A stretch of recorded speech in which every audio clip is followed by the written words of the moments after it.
What's going on, everybody? Mortem here, this time bringing you a review after 100% for Remnant from the Ashes, ahead of the release of its sequel later this month, which I also plan on covering, but I wanted to check out the first title first, of course. From the Ashes is often referred to as Dark Souls with guns and has a big emphasis on co-op in many cases. But beyond just those descriptors, it's also a game that focuses on procedural generation, almost hack-and-slash style of gameplay where you're killing enemies, pulling up loot, advancing your character, just to dive into the next procedurally generated bit of content to do more of the same. And we'll discuss all of that over the course of this review, but right out of the gate, I review games after 100% all the time to set me apart from other reviewers on the platform. And while that does include the achievements, it also includes a lot more than that. If you're curious about everything I cover, there's a video linked in the description below that will go over it, and my Steam profile is also public and linked below as well. With that out of the way, Remnant from the Ashes was a game from 2019, which passed me by at the time as I was still working my regular salaried job before I started YouTube full-time. While the game is often billed as Dark Souls with guns, for me, I would say it's mostly more of an action-adventure until you start getting into the higher difficulties, at which point it kind of more lives up to that title. But on normal and even hard, it's more of a Souls light, as somebody put it on my impressions video, where it copies some of the mechanics of a Souls-like game, but the combat doesn't really feel that way until you start ramping up the difficulty. But first things first, when you fire up the game, you will make a character. This is cosmetic, simply picking the visual appearance of the character you're going to be playing and looking at for the next while, as all of the major character progression choices come later on. But there is a cosmetic character creation. Next up is difficulty, though. Difficulty comes in normal through apocalypse. It's very much so adjustable. You're not meant to stick with one difficulty the entire time, but rather each bit of content, so to speak, is rolled, as they like to put it, which includes the campaign, the DLC, adventure mode, survival mode, and every time you fire up one of those, you'll be able to pick one of these difficulties. It's important to note that Nightmare and Apocalypse are not meant to be a starting point. Those are intended for geared characters, people who have a functional build and are potentially even playing with other people. You are meant to start the game on normal and hard, get a character going, get all that gear and everything, and then start playing on the higher tiers once you've sort of got a bit of system mastery going. So I think that's important to note. Next up, though, we have the story setup for this game. Remnant from the Ashes takes place in a sort of fantasy post-apocalyptic setting. The world has been destroyed by an evil menace called the Root, and bastions of humanity are doing their best to survive in the face of such cataclysmic events. As part of the main campaign, our character comes into contact with one such bastion, where we'll engage with a story that puts us on the road to addressing this threat. This is done by gaining access to a sort of keystone that allows us to teleport to other parts of the world and other worlds in general, which leads us to a lot of more alien-style biomes.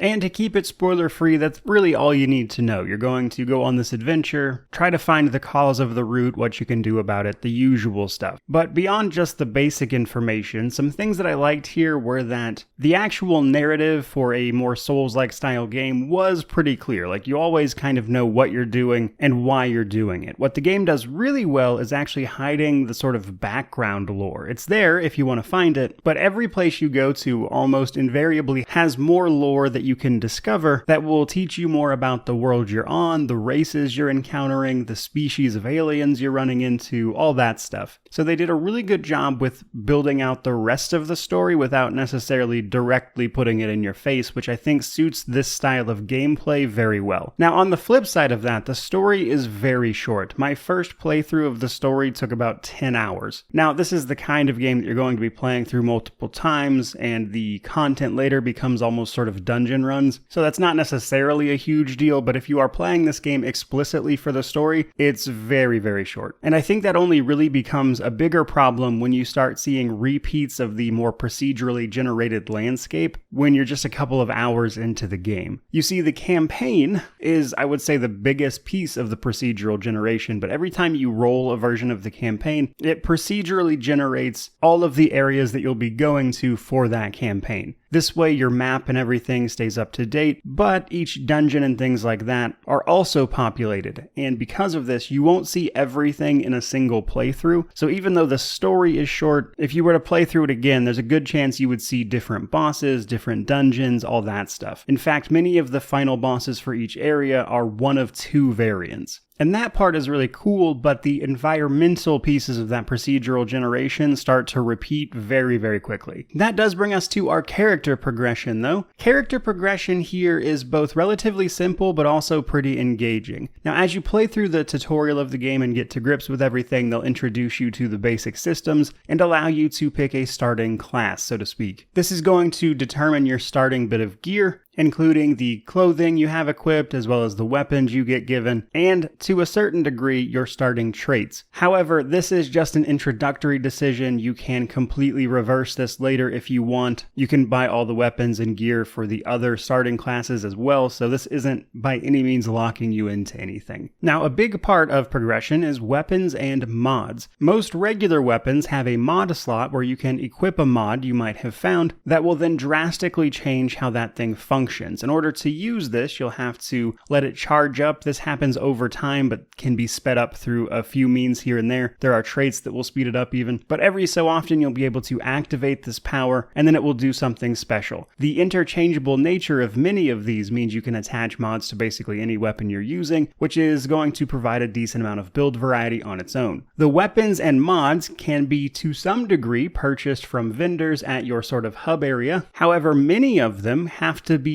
found, so to speak, and you can do that by literally finding them out in the world in certain areas of the map or dungeons that may or may not spawn, that kind of thing. Killing certain bosses will grant you potentially an item to help you craft a weapon or mod at, again, a vendor in the hub area. But what is actually really interesting here is that many bosses have what is considered an alternative kill method. That means to say there's more than one way to kill a boss. And because of this, some bosses will actually have two different rewards based on how you killed them. That will then reward you again with something like a different weapon or a different mod. Boss weapons tend to have a mod that cannot be interchanged, so that boss weapon has like a set effect, which makes sense. And because of this, the weapons themselves from bosses are unique usually. But then we have our actual gear. The other big part of equipment is our gear. There's three pieces: your head slot, your chest slot, and your pants. These are divided up into sets. Over the course of the game, there's roughly a dozen or so sets of armor you can find, some of which are more difficult than others to procure, as again, these are tied to certain things out in the environment,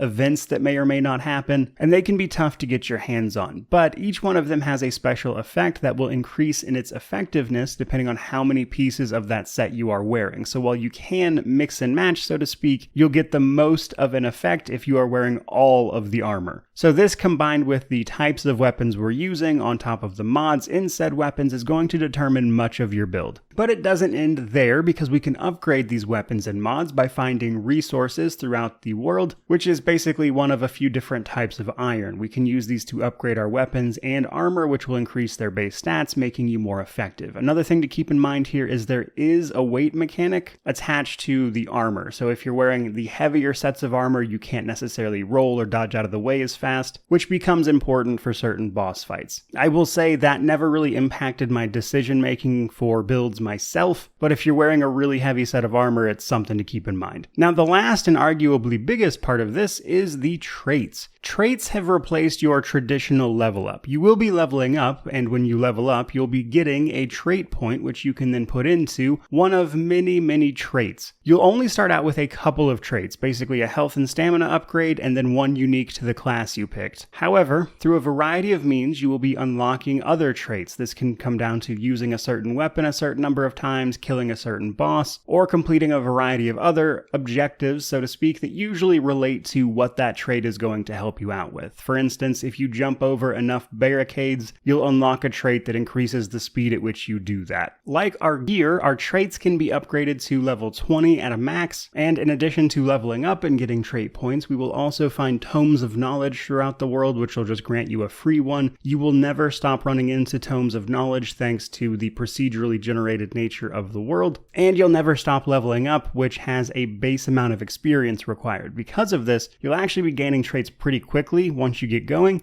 and you can eventually max them out. My only real problem with the trait system in particular is that they're not exactly created even. Because like I mentioned, there's a trait for increasing the speed at which you vault over things, but that's not really comparable to a trait that is increasing your flat-ranged damage, for instance, in a game where I'm mostly shooting guns. And while yes, you can eventually max out both, some of these traits feel a little superfluous. I would have preferred if they had trimmed this in a little bit to things that felt more impactful. But on the flip side of that, what I really like about the trait system is that I think it addresses the problem of diminishing returns in other Souls-likes. Most Souls-likes use a stat system that will then affect a bunch of derivative stats, but then start seeing diminishing returns once you go past certain points, which will then itself usually exclude weapon scaling for the weapons that use that attribute. This trait system kind of addresses the weirdness of the diminishing returns, which can make Souls-likes feel like you're better off casting a wider net at first to get the bulk of the benefits from every stat before then honing in on the thing your weapon is scaling off of. And while it's not a perfect system, and I would like to see the sequel refine this in particular, the traits is an interesting way of handling the problems with that diminishing return system that I wound up liking a lot more than I thought I would. That though does finally bring us to the gameplay section of this video. As I mentioned, our character will be operating out of a central hub known as Ward 13. From here, we will interact with this large crystal, at which point we can choose one of our gameplay modes. We can either continue our campaign progress or re-roll a campaign. This is also where you'll go to choose the DLC later. We can pick up adventure mode or survival mode. Now, adventure mode is probably where you're going to go if you're playing and not wanting to go through the campaign itself. Adventure mode allows you to roll up a small section of a particular area from the campaign, which is divided up into like 4 sections. So basically you can roll a smaller version of the campaign for each individual area you would normally go, like Earth or one of the alien planets. This is a great way to target specific things with the procedural generation, because as you probably gathered when I explained how you find things like weapons and mods and everything, it can actually be a little difficult to track down a specific thing you want for a build because of the procedural generation. Adventure mode allows you to target the things you're after a little more directly, as most everything that spawns in the campaign will spawn in adventure mode. Then lastly, we have survival mode. This is a roguelite mode that was added with the DLC. So as opposed to using your really well put together character, you'll start with a naked character with a small bit of money in a starting area who can purchase what they can in supplies before jumping into procedurally generated levels as you try to fight bosses, while also mixing up progression a little bit. Here, the Tome of Knowledge is replaced with tomes that just give you trait unlocks, but randomly. So you'll find a ton of these tomes. They may or may not give you trait bonuses that are useful to you, alongside the other procedural generation bits, and this is almost like a challenge mode. It's pretty challenging by yourself, to be sure. One of the harder achievements for this game is clearing 10 bosses in a row without dying, which will of course reset your progress. It's a pretty fun roguelite mode, and something to do if you grow bored with the rest of it, I suppose. That said, let's talk about combat a bit. Combat is where I think this game shines, and why the game is so well regarded. It's a pretty approachable system, as there's not a lot to it mechanically, but also there's a ton of diversity in the weapons you use, the mods you can use, how they fit together, the armor you can find, the effects it has, the traits you can specialize in, all of which kind of makes this really great bit of build diversity, even if it is hard to hone in on a build specifically. You can just kind of luck into a lot of different things that are really fun to play around with. For instance, I played around with a build that was focused on using fire mods and a shotgun at first, with a faster firing submachine gun as a backup that had a flamethrower mod attached, which was fun. But then later on, I sort of found myself gravitating towards a backup that allowed me to summon in summons with a mod that would then help me take on more enemies at once, and their ability to distract other enemies I found made the later combat difficulties a bit more manageable, for instance. So they do a great job with this approachable combat system that has all sorts of variety and things for you to try out, some of which is explicitly tied for co-op, things that will buff or support your party as you go, as this game had a huge emphasis on co-op, which I'm not going to go over a ton here, but nonetheless, you can build a sort of team with builds tailored specifically for that. And because of this, you have a pretty robust combat system that feels great to play around with. It feels great to actually shoot and use the items, the aiming and everything's on point. There's also just a lot of items that can help you out and change how things are working. And again, on lower difficulties, this this doesn't really feel like a Souls-like, but more of an action-adventure. It only starts to feel like a Souls-like when you get to the higher difficulties. Now, the downside to combat for me, I would say, was the bosses. And it's not even all the bosses, it's just like most of them. Some of the bosses are really battles for positioning. They're going to be doing these huge sweeping AoEs that you need to dodge, some of which has to be dodged very timely, so to speak, in Souls-like fashion, where if you dodge too soon or anything, their tracking will just hit you anyway. And because of that, those bosses feel like this really positional battle where you're trying to avoid all these attacks and then sneak in shots where you can. But then other boss fights, they do some of that, but they also swarm you with enemies the whole time. And these bosses are where I don't think the game was very fun, because at that point the challenge is more about trying to deal with the overwhelming amount of ads being thrown into the fight rather than the boss itself. I'm aware they were probably throwing the enemies in there to try to give you a chance to reload, but that could be done through other means that isn't throwing enemies at you. And I hear this is something they're very much so addressing in the sequel, which will be very welcome if it is the case. But because of this approach and some other bosses that use slightly different mechanics, it can make it feel like the bosses were designed specifically for co-op. One in particular sees you fighting with a boss in front of you and another one behind you while you're on a bridge, which can lead to you getting hit from off screen all the time. And that boss in particular really feels like they were intending it to be played with co-op. And while you can do all of it solo, it feels more difficult for sure. But ultimately, despite a few issues, the combat was really fun to engage with. That though brings us to our DLC section. They released 2 DLCs for Remnant from the Ashes, the Swamps of Corsus and Subject 2923. The Swamps of Corsus is more of an update, really. This added one of the worlds in the game as an adventure mode, so you could play through that in adventure mode. It also added the survival mode, alongside a handful of other updates, like I believe armor skins, for instance. And then the second DLC was a expansion to the story. This sees us going to a brand new world and continuing the story where we left off previously, and it is pretty good. I enjoyed the story of this one. It introduces new enemies, new biomes, they did some different things with it, and for the most part, I think it worked. It's largely more of the same, but that's hardly a bad thing, so it was welcome. Now, in terms of Steam Deck compatibility, this game has a verified rating on Steam for good reason. We have our usual stuff like controller support, cloud saves that you would expect, but due to, I think, the procedural generation in particular and how the game approaches all that, this game plays remarkably well on the Steam Deck. I'm pretty terrible at playing games like this with a controller, but if you were proficient with one, I can't really see the difference between playing this on Steam Deck and a computer itself. So the game definitely earned that verified rating on the Steam Deck. But that brings us to our positives, negatives, and then we will wrap this thing up. Now, the positives for me were the combat by and large, the build diversity, and just the general gameplay loop. There's so much of this game that sort of sees you running through, doing your best, gathering up your materials, going back to your hub, upgrading your equipment, getting better weapons, defeating bosses, earning new rewards, trying out builds, and jumping back into it. That part of the game is done really, really well. And I think people's love for this game can largely be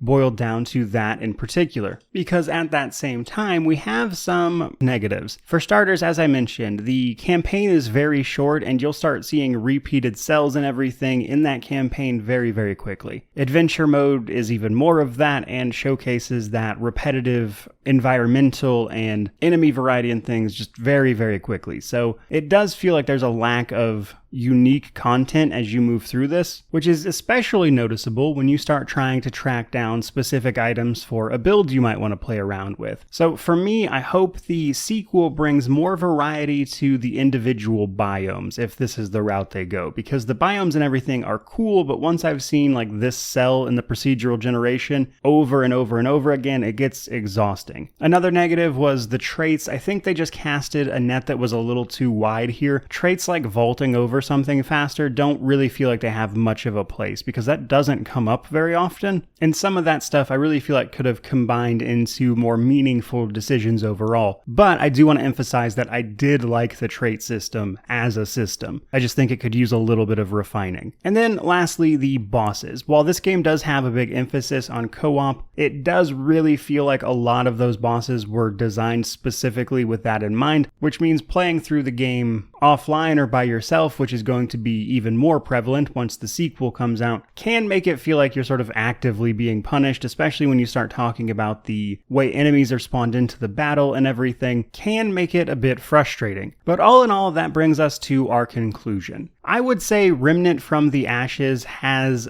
a set of great core systems with a few minor problems here and there that I think the sequel could easily address. And if they manage to pull that off, I think the sequel is on track to be a potentially great game. But overall, I really enjoyed Remnant from the Ashes. Outside of a few minor problems, I was having a great time pretty much from start to finish. So while I don't think anyone's really looking for a recommendation on this one specifically, more so just learning about what it was about before the sequel comes, nonetheless, Remnant from the Ashes sells for $40 full price right now. At the time of this video, it's on the Steam summer sale for like 65% off. You can pick it up for like $15, and $15 for this game is a steal. For that price, I had a blast. I would have happily paid $40 full price for this, though with the sequel coming out, I imagine most people will buy this on sale, if at all, just kind of on principle. But all in all, a very easy game to recommend, and running through it has me pretty excited to see what the sequel has in store for us, because with a few refinements, that could be a truly great game. And I'm looking forward to finding out what they managed to do. All of that said, I hope you enjoyed this video, hope you enjoyed the review. If you did, like, comment, subscribe, all that YouTube jazz. But regardless of any of that, truly, just thank you so much for watching. I really do appreciate it. May you wander in wisdom and have an amazing day.